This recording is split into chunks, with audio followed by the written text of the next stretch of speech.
about Lisa from this season of 90 Day Fiance before the 90 days? A few months ago, her sister came out and exposed her and accused her of being a scammer, a grifter, and all sorts of other things. And we'll get into that past post in a moment in case you missed it.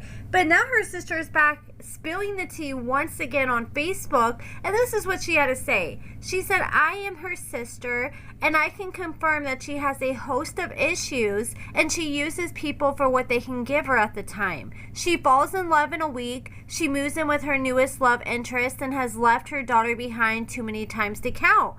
She has scammed people out of money and lied to get money. She once shaved her hair and told a homeless shelter that she had cancer and she was going through chemo so she and her wife could secure a spot there. She's done really terrible things and destroyed a lot of people and relationships, and the only time that I hear from her is if she needs money. She reached out to me this past October begging me for $2,000 for her rent and told me that she needed it the next day or she and my niece Faith would be evicted. I didn't have it, and I questioned her about the money, and her husband, they got married in Nigeria, received for, okay, wait a minute. So I didn't have it, and I questioned her about the money. She and her husband, they got married in Nigeria. So she confirmed that Daniel and Lisa ended up getting married. And she said, so I asked them about the money they got from TLC, and she told me that she took advances and the money was gone. I told her my job had been restructured and I had been looking for a job for 15 months and didn't have it to give. She cut me off on Facebook and I haven't heard from her since. She does have mental illnesses like borderline personality disorder, which I already knew, but she has disclosed this on TikTok and Facebook, so I'm not revealing anything that she hasn't disclosed. She's lived in so many places, she skipped rent and left. She's used to live in a tent in Kentucky with her sixth spouse, her last wife, and I actually remember looking at those videos of her showing off her tent in the woods, and they had like a gang of animals in there. I want to say they had like 8 or 9 cats and dogs living in this tent as well. So she said they skipped rent, they lived in this tent in Kentucky, they eventually bought a shed with no water or electricity, and they created a GoFundMe to get money from people. And again, I knew this, but her ex was on TikTok doing an interview and also confirmed it. It's been upsetting, embarrassing, and sad to see her on TV. My niece has been the real loser here. She's had no stability or consistency. I hate that I can't have a normal relationship with my sister. It's too much drama and chaos, and she only talks to me if she needs money. Our parents are deceased, and she was the only sibling I had in connection to my childhood.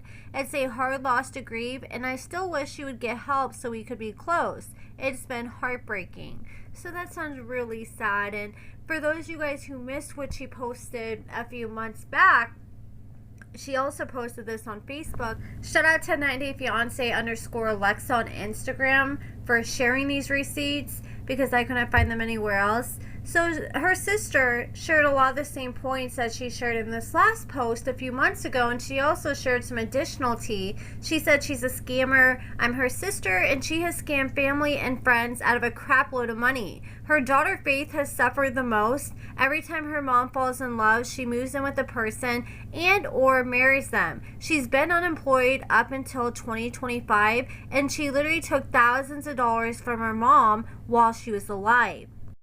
She lies about everything to everyone, and she goes on to reiterate the time that she shaved her head to act like she had cancer so she could try to get into this homeless shelter, and she had this mental illness for years, and you'll notice that she talks sometimes with a southern accent, and she's lived majority of her life in Pennsylvania. When she told me that she was doing the show, I knew it would be embarrassing. I'm glad my parents are deceased and they don't have to see this because she took our family through so much. She once told her third husband that if he adopted Faith, my dad said that he would leave his pension in his name. She's crazy, and she'll make up these intricate stories and lies to everyone to get what she wants. She reached out to me when she needs money, and that's it. I didn't know that she was sending Daniel money and supporting him at all until watching one of the episodes. Well, I would have felt some type of way if she's hitting me up, her sister, for money, and then I find out the whole time she's asking me for money. She's sending this man money in Nigeria. And she goes on to say, she asked me for $2,000. She said her and Faith were going to get evicted.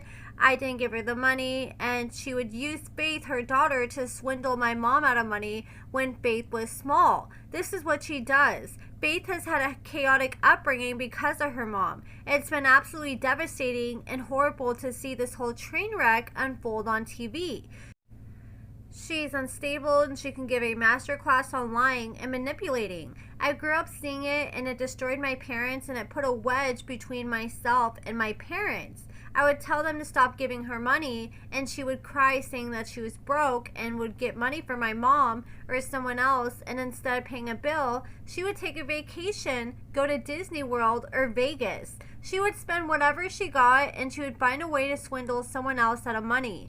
My mom gave her money once to pay her car note, and she went to a mountain resort and told my mom that someone broke into their room and had stolen the money, but they left the laptop and other valuables. When I asked her if she called the police to report it, it was like $500+, so at the time that probably would have been a felony wherever that was. And she goes on to say that she never reported it. Lisa was claiming that it was a nice resort and they told her that she couldn't report it because they didn't want the police there. She could have had a lawsuit if they actually pulled that. But I'm not believing that. I think that's a damn lie. And she goes on to say I had to cut her off. It was just too toxic for me. Then all of a sudden, 2 years ago, she claimed that she was not mentally ill anymore, not legally blind, and the host of other issues that she had were gone. I'm the only remaining family. Our parents are gone, all of our aunts and uncles too, and cousins haven't kept in contact. I told her that she needed help. She even had her daughter turn on me.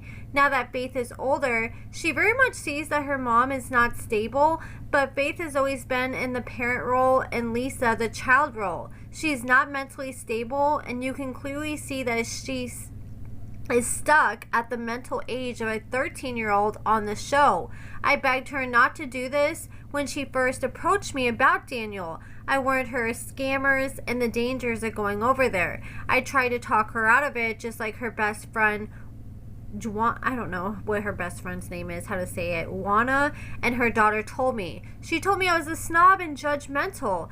Then she lied and said that Faith submitted her name to the show, but you can clearly see in the first episode that Faith was not on board with any of it. I watched an interview that Lisa did the other day, and she was trying to claim that it was Faith's idea for her to go on the show because she had talked to Daniel and she was going to go to Nigeria anyways to meet Daniel, and she said Faith was the one that came up with the idea to apply for 90 Day Fiance. That way she could feel safer about Lisa going to Nigeria because she didn't feel comfortable because she just felt like it was going to be unsafe and that her mom was going to get robbed or hurt in Nigeria. So she figured, okay, at least if she's on the show, she'll be surrounded by cameramen all times, so hopefully less people will want to mess with her. But that's pretty much it, guys. So it sounds like Lisa has not been a very good person for years now, at least to her family. But let me know what you guys think about everything that her sister had to say in the comments below. And what do you guys think about Daniel and Lisa actually getting married? I don't think it's going to last very long in my opinion, but you guys let me know what you think in the comments. And thank you guys so much for watching.